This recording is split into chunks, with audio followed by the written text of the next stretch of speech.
Hi, this is Enis from Never Stop Trucking. Today we are talking about load boards and brokers' load boards. As you know, most of us are relying on DAT board or DAT board. Some people do truck stop, but most trucking companies will go to DAT board, and that will be their main source of loads. And also, there are a lot of load boards from brokers, and you as a dispatcher, you can always visit their load boards and then potentially find loads, or maybe have even a contact in a brokerage company that you work with every day. So why do we mostly go with DAT board? Why don't we just jump on load boards from brokers? Why don't we have a broker, a person in a brokerage where we book all our loads from? Okay, so first let me go back a little bit behind all of this.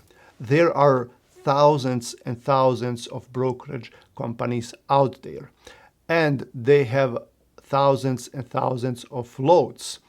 The chances that we, as a trucking company, especially a smaller company that has like 1 to 10, 15 trucks, a chance that we are going to be in a particular area where a broker has a load is very slim.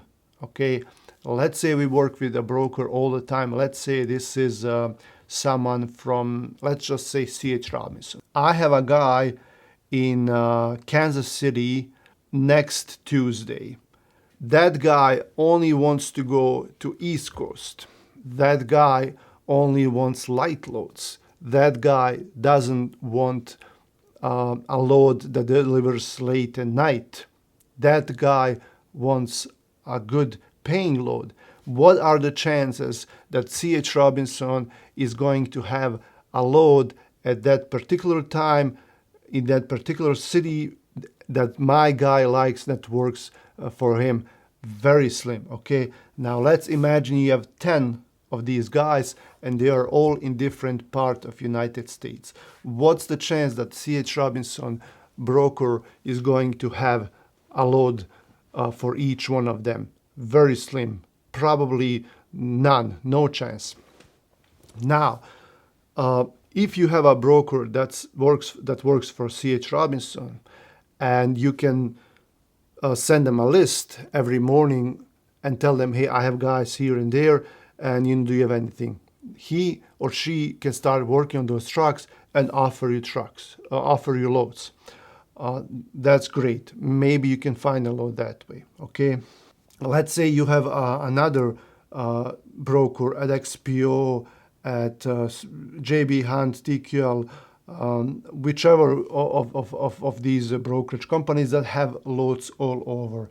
Let's just say that you have a contact in each one of them and you send them a list and they start working on it. Maybe out of these 10, 15 trucks, maybe they'll find you a couple of loads, maybe 5. I don't know, probably in these times, probably not that many loads. It's different when we have good market rates, but now it's going to be very hard.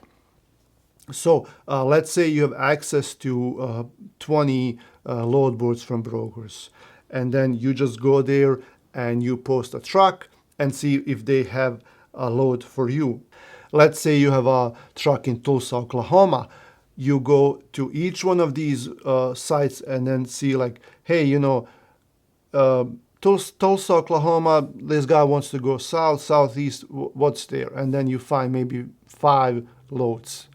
And out of these 5 loads, 3 are heavy, 2 of them the times don't work, or maybe you're not going to find any loads. Like for Coyote example, you go to Coyote load board, a lot of times there are no particular loads for these guys because we are mostly working with owner operators. If this is a company, a truck, then it's different, but it's still hard to find a load for that. Okay, so let's say you have 10 trucks and you would have to go to each one of these load boards and post a truck. So you have a guy in Tulsa, Kansas City, Chicago, Rochester, New York, Dayton, Ohio, and you have to go to each one of these load boards and post each one of these trucks, and then at the end you wasted hour, 2 hours on this, and you didn't find a match for this truck because it's going to be very hard. You're limited with these 20 load boards.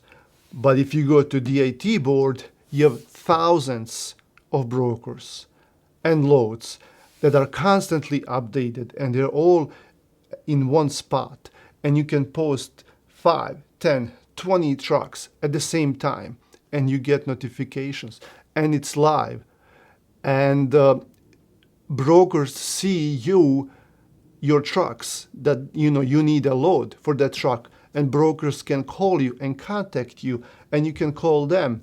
So that's why most of us will use a DAT board. Okay, there was an argument where someone said, well, DAT board and the loads that are there are only trash loads like that no one wants, and that's hard for brokers to cover, and good loads are already gone. When they post them to their websites, the good loads are already gone. Okay, well, let me tell you this. Not all brokers have load boards, only the large ones. Most of these brokers out there are smaller brokers that maybe don't even have a website, okay, let alone a load board. So most of them are posting their loads right away at the DAT board and, truck stop, 1, 2, 3 load board, Trucker's Edge, whatever they might be using, but DAT board is the one to go to, okay? I understand that some large brokers, like C.H. Robinson, they do post the loads on their website first.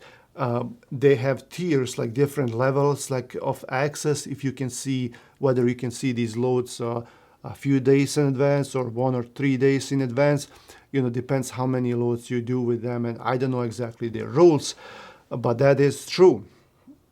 JB Hunt, they also have all their loads posted to their website, and only if they can't cover that load, then they would post it on DAT board.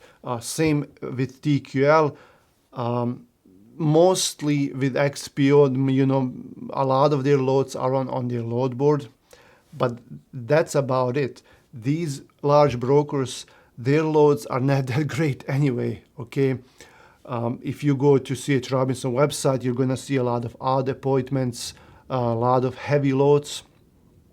TQL, TQL, it's never the way it's posted. JB Hunt, same thing, they even post one weight, and when you book the load, it's a different weight, so they're not very reliable. So with these large brokers, most of their loads are not that great anyway.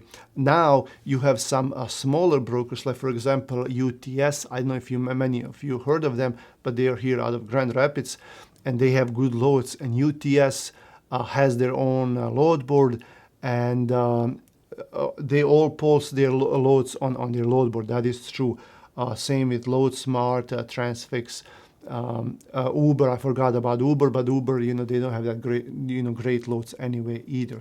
So there is a few brokers that it is true that they post their loads first to their website.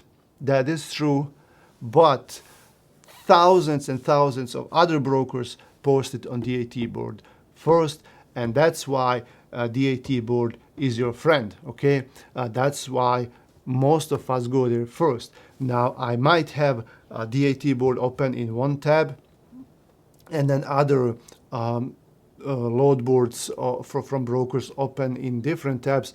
And then what I do, if I can't find a load on DAT board, I will go to those websites and try to find a load there.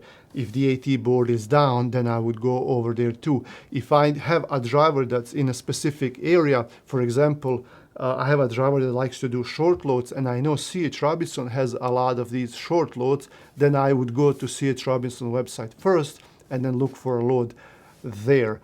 Okay, but DAT board, like I said before, is much easier to use. You have all the loads there, they're live updated, and you can post more trucks at the same time, and that's why we are all using them. Okay, It doesn't make sense for me to rely on one broker. If I have a contact in one company and I strictly rely on that contact, what if that contact leaves, and that happens a lot, especially with Coyote and C.H. Robinson, Echo as well. These reps leave. Okay, then you have to get to know the other ones. They have to get to know you and your drivers all over again. What if that contact is off sick or on vacation, or they're in different time zone? Then that happens a lot too. I start at 7 and they don't start until 9 my time. Okay, what do I do then? You have a few trucks and you want to do loads with one broker or two brokers. What if that broker goes out of business? Okay, and you're doing all your business with one broker, and you have like 50 or 80% of your invoices with that one broker, and they go out of business. What are you going to do then? Then you can shut down your company. If you have, if you're doing, let's say like $100,000 or $200,000 a month, or even a week, and then if a majority of that is with one broker, that's very risky. That's very risky for you. You're doing a risky thing. You should have 1% with one broker, 2%, 5%, 10% with another broker. So if someone doesn't pay you for any reason, then you can still survive, okay? What if there's a claim? You have $50,000, let's say with Echo. What if there's a claim and it's not your fault and your insurance doesn't want to pay it?